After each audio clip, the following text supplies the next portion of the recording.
discuss the second part of the chapter first, exercise 1.2, in which we discuss about the irrational numbers and the representation of the irrational numbers on number lines. Students, हम इस chapter में irrational number और उसके representation के बारे में पढ़ेंगे। तो स्टूडेंट्स, पहले वीडियो में हमने आपको रैशनल नंबर्स और अदर जो नंबर्स हैं उनके बारे में स्टडी कराया था, और इस वीडियो में हम आपको इरेशनल नंबर्स के बारे में बताएंगे। फर्स्ट क्वेश्चन है हमारा, what is the irrational numbers. Irrational numbers होते क्या हैं? तो स्टूडेंट्स, मैंने आपको रैशनल नंबर्स जब बताया था तो आपको डेफिनेशन बताया था।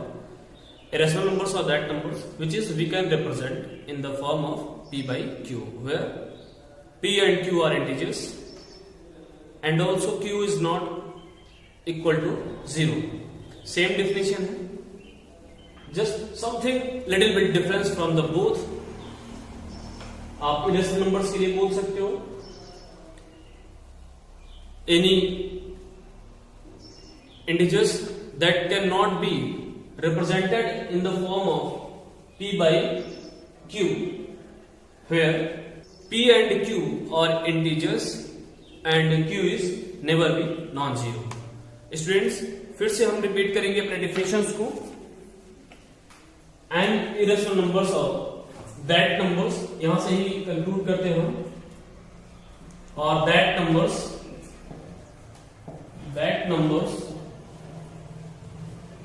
which is we cannot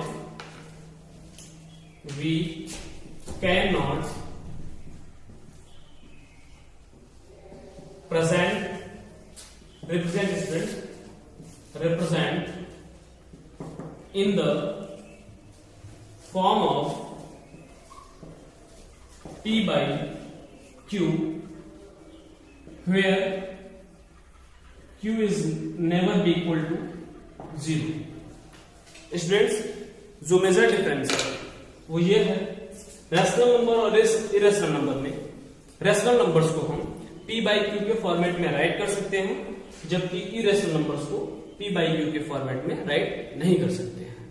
जितने प्राइम नंबर्स होते हैं, जो उनके स्क्वायर रूट्स होते हैं, वे सभी जो है इरेशनल नंबर्स के एग्जांपल्स हैं, और कुछ अगर कांस्टेंट है तो वो भी एग्जांपल्स है इरेशनल नंबर्स के, जैसे हमारा पाई है, सेकेंड में आता है √2, √3, √5, ये सब हमारे क्या है इरेशनल नंबर्स है। और भी स्टूडेंट्स, अगर हम और भी पता करना चाहें, दिमाग में हमारे क्वेश्चन आता है, जैसे √2 है, √3 है, √5 है, अगर ये इरेशनल नंबर्स हैं तो क्या √4 हमारा इरेशनल है कि नहीं? एक क्वेश्चन आपके एक्सरसाइज 1.2 में भी ये आया है कि √4 इरेशनल है या नहीं है, अगर नहीं है तो क्यों नहीं है, और है तो क्यों है। तो स्टूडेंट्स, हम इसका अगर हम स्क्वायर रूट निकालते हैं तो आप राइट करते हैं 2 क्रॉस 2, और फिर फाइंड आउट करते हैं √2 इक्वल टू 2। 2 को हम p बाई q के फॉर्मेट में राइट कर सकते हैं, we can write it 2 by 1। मैंने आपको डिफिनेशन में बताया कि इरेशनल नंबर वही नंबर्स हैं जो हम p बाई q के फॉर्मेट में राइट नहीं कर सकते हैं। ये 2 बाई 1 जो है आपका p बाई q के फॉर्मेट में आ जा रहा है, इसलिए ये जो है रेशनल नंबर्स है। और इसी में और एक टर्म जुड़ जाता है डेसिमल एक्सपेंशंस। अगर डेसिमल्स में अगर जैसे फ्रैक्शन में है तो आप आराम से मेजराइज कर लेते हैं, और अगर आप अंडर रूट्स में है आप मेजर कर लेंगे, आप ऑब्जर्व करके कि कौन सा क्या है। लेकिन अगर डेसिमल एक्सपेंशन में है तो हमको कैसे पता चलेगा? तो स्टूडेंट्स, आइए हम बताते हैं आपको कि कैसे डेसिमल एक्सपेंशन चलेगा। डेसिमल एक्सपेंशन में हमको ये माइंड करना है कि अगर मेरे जो डेसिमल फ्रैक्शन है हमारा वो नॉन टर्मिनेटिंग नॉन रिपीटिंग अगर होगा तो वो हमारा इरेशनल नंबर्स होगा। Just like here is example 0.1 002 003 0004। इस तरह से अगर कोई हमारा एग्जांपल्स है, या अदर भी एग्जांपल्स हम इसको दे सकते हैं 0.11 2 2 3 4 7 6 9 4 3 7 कॉन्टिन्यूसली आता रहता है और कभी टर्मिनेट नहीं होता है, तो ये हमारा जो है इरेशनल नंबर्स में आता है। दूसरा है एग्जांपल स्टूडेंट्स जैसे कौन सा डेसिमल हमारा एक्सपेंशन अगर है वो रेशनल नंबर्स में है, वो कैसे हम पता कर पाएंगे स्टूडेंट्स? एक तो है 1.2 जैसे दिया है, आप इसको आप प्रीवियस क्लासेस में भी पढ़ चुके हैं कि इसको हम फ्रैक्शन में कन्वर्ट कर सकते हैं, इसको राइट कर सकते हैं 12/10, आप जानते हैं 12/10। और एक और इसका एक्सपेंशन होता है जिसे हम बोलते हैं non terminating repeating decimals. Non terminating repeating decimals क्या है स्टूडेंट्स? कि जब हम किसी भी डिविजन को करते हैं तो हमको जो हमारा क्वेश्चन है वो लगातार रिपीट होता रहता है डेसिमल के बाद, और वो कभी जो है टर्मिनेट नहीं होता है। तो ऐसे डेसिमल फ्रैक्शंस को हम नॉन टर्मिनेटिंग रिपीटिंग डेसिमल्स बोलते हैं। तो हम इसका एक एग्जांपल लिखते हैं और आपको दिखाते हैं कि कैसे ये रेशनल नंबर नहीं है, रेशनल नंबर है। जस्ट लाइक एग्जांपल हमारे पास है 0.3 बार, इसको राइट करते हैं। बार का मतलब होता है कि किसी संख्या को बार बार रिपीट करना। इसको हम राइट क्या कर सकते हैं? 0.3333 इनफाइनाइट, इसको राइट कर सकते हैं। आप अदर क्लासेस में क्लास 10th में आप पढ़ेंगे भी इसके बारे में, 0.33 को कैसे हम टर्मिनेट कर सकते हैं। तो स्टूडेंट्स हम इसके बारे में अधिक डिस्कस आपसे नहीं करेंगे, हम इसको क्या राइट कर सकते हैं, हम इसको आपको डायरेक्ट बता देते हैं। अगले वीडियोस में हो सकता है हम इसके बारे में भी आपसे डिस्कस करेंगे। इसको अगर हम फ्रैक्शन के रूप में राइट करते हैं तो ये हमको मिलता है 1/3 स्टूडेंट्स। अब आप कह सकते हैं कि सर ये रॉन्ग है कि राइट है, इसको हम कैसे पता करें? तो थोड़ा सा आइए हम आपको एक जो सिंपल मेथड है उसके द्वारा हम इसको प्रूव करके भी दिखा देते हैं कि 0.333 को हम 1/3 कैसे लिख सकते हैं, या इसका सही सॉल्यूशन है ये कि नहीं है। तो स्टूडेंट्स अगर हम 1 में 3 से डिवाइड करते हैं और डेसिमल लगा देते हैं तो 3 3 10 हमारा होता है। 3 3 10 है, 3 3 9, 9 से जब हम सब्सट्रैक्ट करते हैं तो 1 मिलता है। सेम है जो हम 0 पुट अप करते चले जाते हैं और ये हमें जो है इनफाइनाइट तक ऐसे ही ऑब्टेन होते चला जाता है। तो स्टूडेंट्स जो अगर हमारे कोई भी डेसिमल एक्सपेंशन हमारा है वो अगर नॉन टर्मिनेटिंग रिपीटिंग डेसिमल्स है वो हमारा जो है रेशनल नंबर होगा। अगर non terminating non repeating decimal है तो हमारा इरेशनल नंबर होगा students. Now students second point जो हमारा है इस एक्सरसाइज का वो है representation of irrational numbers on number line. तो स्टूडेंट्स इसमें क्या करना है कि हमको जैसे कोई भी रेशनल नंबर्स, मैंने पहले भी आपको बताया जितनी भी प्राइम नंबर्स हैं उनका अगर हम स्क्वायर रूट निकालते हैं तो कोई रेशनल नंबर्स मिलती है। तो किसी भी इरेशनल नंबर्स को √2 हो गया, √5 हो गया, √3 हो गया, ऐसे जितने भी हैं सभी रेशनल नंबर्स हैं, तो हमको इसको जो है नंबर लाइन पर रिप्रेजेंट करना है। कैसे करते हैं आइए हम आपको समझाते हैं। थोड़ा सा इधर स्पेस बनाते हैं।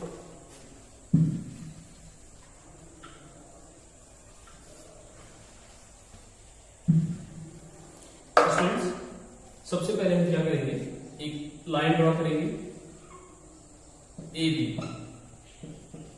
सपोज कर लेते हैं कि हमको √3 रिप्रेजेंट करना है, हमारा जो रिप्रेजेंटेशन है वो √3। तो स्टूडेंट्स हमको थोड़ा सा ध्यान देना रहता है कि हम जो भी सिलेक्शन करें उसको पाइथागोरस थ्योरम में भी हमको सेट करना रहता है, क्योंकि ये जो रिप्रेजेंटेशन है वो पाइथागोरस थ्योरम पे ज्यादा से ज्यादा प्रेडिक्टेबल होती है। और आप अगर पाइथागोरस थ्योरम नहीं जानते तो हम आपको बता देते हैं। सपोज करते हैं अगर एक हमारा ट्राइंगल है और उसका हाइपोटेन्यूज AC है और बेस उसका BC है और परपेंडिकुलर AB है, तो उसका जो फॉर्मूला होगा है पाइथागोरस थ्योरम का AC² = AB² + BC²। आप सभी जानते हैं hypotenuse square of the hypotenuse and also sum other sides with the squares. ये हमारा हो गया पाइथागोरस थ्योरम। स्टूडेंट्स हम ठीक उसी तरह से इस पे करते हैं। हम पॉइंट A से जो है या पॉइंट B से किसी भी साइड से अगर हम आते हैं, स्पेशली हम ऑरिजिन पॉइंट की तरफ से स्टार्ट करते हैं। पॉइंट A से हम 1 सेंटीमीटर का हम आर्क मारते हैं और उस आर्क पे एक परपेंडिकुलर या फिर आप जानते हैं 90 डिग्री का एक एंगल बना देते हैं स्टूडेंट्स। ये 60 हो गया, ये 60 120 हो गया, और इन दोनों का जो मिड पॉइंट है सपोज करते हैं यहाँ, तो हम उसको जो है एक साथ ऐसे मिलाते हुए चले जाते हैं स्टूडेंट्स। ये हमारा 90 डिग्री का एंगल हो जाता है स्टूडेंट्स, ठीक है।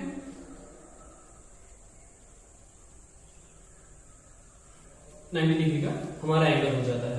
और ये जो A और सपोज करते हैं यहाँ पे O है, AO की जो लेंथ है वो है 1 सेंटीमीटर है। फिर हम AO 1 सेंटीमीटर है, 1 सेंटीमीटर का आर्क हम जो है OP मान लेते हैं, जो कि हमारा यहाँ पे कट करता है। ये हो गया 1 सेंटीमीटर, और हम इन दोनों को जब मेजर कर देते हैं तो इसकी लेंथ हमको √2 मिलती है। आप स्टूडेंट्स प्रीवियस क्लास में भी इसके विषय में पढ़े हैं, और फिर से हम एक बार आपको रिवाइज करवा देते हैं कि कैसे हुआ ये √2। जैसे AO का स्क्वायर प्लस OP का स्क्वायर वो हमेशा इक्वल होगा AP के स्क्वायर के। तो 1 का स्क्वायर करेंगे हम स्टूडेंट्स, यहाँ पे आपको हम मैथमेटिकल फॉर्मेट में भी करके दिखा देते हैं। AP का square is equal that square of AO plus square of OP। हम ऑब्टेन करते हैं AO refers to 1 centimeter and also OP refers to 1 centimeter. 1 square plus 1 square, when we add it both, then we get 2. AP square is equal that 2. So AP is equal to √2 students. तो हमारा ये √2 आ गया। Students ये थोड़ा सा हमको ध्यान देना रहता है, अगर हमारे पास बड़ा हो तो हम, अगर जैसे हमको √5 रिप्रेजेंट करना होता सपोज करते हैं, तो हम इसको या √2 सेंटीमीटर ले लेते, या फिर इसको हम 2 सेंटीमीटर ले लेते, किसी एक को हम 1 सेंटीमीटर ले लेते। तो पाइथागोरस मैथमेटिकल सिस्टम के हिसाब से हम 2 का स्क्वायर करते, 1 का स्क्वायर करते, हमको AP जो है √5 मिल जाता। लेकिन अगर हमको √3 करना है, √7 करना है, जिसमें हमको 2 स्टेप्स हमको जाना है, 3 स्टेप्स जाना है, तो उसके लिए हम विशेष क्या ध्यान देंगे, जब हम ये फर्स्ट जो हमारा जो स्टेज है उसको कंप्लीट कर लेंगे, तो हम ध्यान देंगे कि जो हमारा हाइपोटेनस रहेगा फर्स्ट ट्रायंगल में, उसको हम बेस बना देंगे। उस बेस से हम फिर से सपोज करते हैं, आप ध्यान से देखिएगा, यहाँ से हमारा ये बेस हो गया, AP हमारा बेस हो गया, तो हम यहाँ से फिर जो है एक जो है यहाँ से एक आर्क लेते हैं, और आर्क ऐसे हम अपना चले जाते हैं 1 सेंटीमीटर की, इसकी जो लेंथ है वो क्या है हमारी 1 सेंटीमीटर है, और फिर इस पे जो है हम 90 डिग्री का एक एंगल बनाते हैं 60, और फिर 60 यहां से करके यहां से फिर आएगा आपका 90 डिग्री पे, और इस फिर पॉइंट को जो है हम इस पॉइंट P से मैच कर देते हैं स्टूडेंट्स। फिर सेम प्रोसेस हम दोहराते हैं, इस परपेंडिकुलर पे हम एक आर्क मारते हैं 1 सेंटीमीटर का, और इसे कट करते हैं स्टूडेंट्स। फिर हम इस दोनों पॉइंट्स को जो है मैच करते हैं, और ये 1 सेंटीमीटर, ये √2 सेंटीमीटर जब हम मैथमेटिकल कॉन्सेप्ट से आते हैं तो ये हमको मिलता है √3। हम अपने मैथमेटिकल कॉन्सेप्ट के लिए, हम अपने इजी बेस के लिए, तो हम लोग यहाँ पे एक और पॉइंट ले लेते हैं Q। आइए हम आपको आपके मैथमेटिकल कॉन्सेप्ट में दिखाते हैं कि AQ कैसे हुआ हमारा √3। तो AP हमको मिला है √2, और QP की हमने लेंथ ली है 1 सेंटीमीटर। हम अगर इसको पाइथागोरस थ्योरम में रखते हैं तो हमको मिलता है square of AQ is equal that square of AP plus square of QP। हम ऑब्टेन करते हैं √2 का स्क्वायर प्लस 1 का square, then we get 3 is equal to AQ square, और we can write other format AQ is equal to √3 centimetre. Students हमको क्या दिखाना था कि √3 सेंटीमीटर को कैसे हम रिप्रेजेंट करते हैं। तो हमको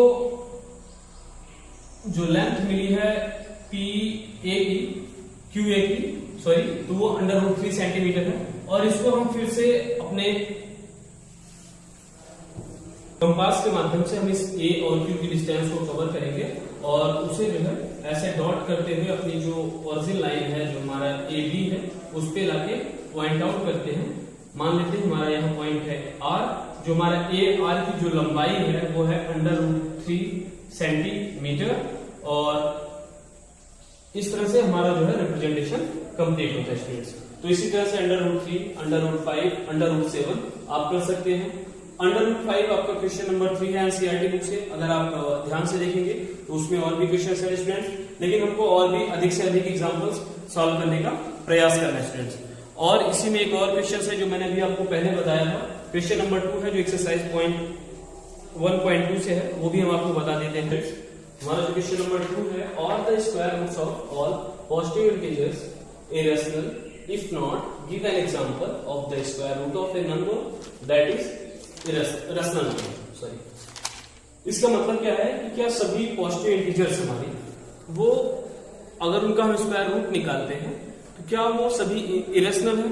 अगर हाँ तो उसका भी रीजन हमको देना है, अगर नहीं तो उसका भी रीजन हमको देना है। स्टूडेंट्स मैंने पहले भी आपको बताया कि जितने भी हमारे पॉजिटिव इंटीजर्स हैं एक्सेप्ट प्राइम नंबर्स को छोड़ के और जिनके भी हमको स्क्वायर रूट्स मिल सकते हैं वो सभी जो है, जितने के हमको स्क्वायर रूट्स मिल सकते हैं वे सभी जो है हमारे रेशनल नंबर्स हैं। एग्जांपल्स में जैसे हम आते हैं और हम देखते हैं, जैसे √2 हमारे पास एक है, इसका हम स्क्वायर रूट नहीं निकाल सकते। अगर स्क्वायर रूट इसका आता है 1.414, ये नॉन टर्मिनेटिंग रिपीटिंग डेसिमल्स में है, तो इसलिए हम इसको ये जो है, मैंने आपको वीडियो में भी बताया था कि जो भी नॉन टर्मिनेटिंग और non terminating and non recurring जो डेसिमल्स हैं वो हमारे जो है इरेशनल नंबर्स होते हैं।